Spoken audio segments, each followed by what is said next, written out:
আপনারা জানেন যে কোরবানির পরে শহরগুলোতে বিশেষ করে এটা যে বর্জ্যগুলো হয় সেটা পরিষ্কার পরিচ্ছন্নতা করাটাই একটা বড় চ্যালেঞ্জ হয়ে দাঁড়ায়। কারণ এটা যদি সঠিক সময়ে পরিষ্কার পরিচ্ছন্ন না করা হয় পচে দুর্গন্ধ বের হয় এবং অনেক ধরনের রোগবালাইয়েরও কারণ হয়ে থাকে।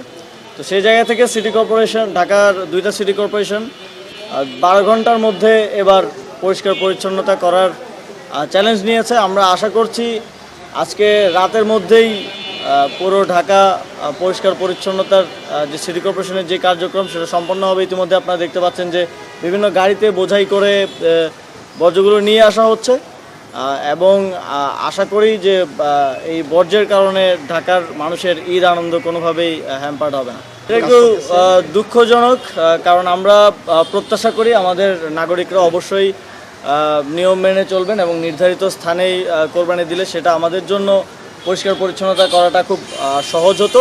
তবে আমাদের দক্ষিণ সিটি কর্পোরেশনের প্রায় 10,000 পরিচ্ছন্নতা কর্মী নিয়োজিত আছেন। আমরা বিশ্বাস করি যে কিছুটা নিয়মের ব্যত্যয় ঘটলেও আমরা বিশ্বাস করি যে এই সময়ের মধ্যেই আমরা পরিষ্কার পরিচ্ছন্নতা সম্পন্ন করতে পারব।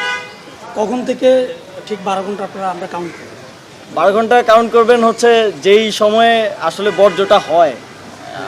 জবাইয়ের সময় থেকে মোটামুটি কাজ শেষ হয়ে যাওয়ার পর থেকে আনুমানিক 10টা 11টার সময় থেকে 12 ঘন্টা কাউন্ট করেন, রাতের মধ্যে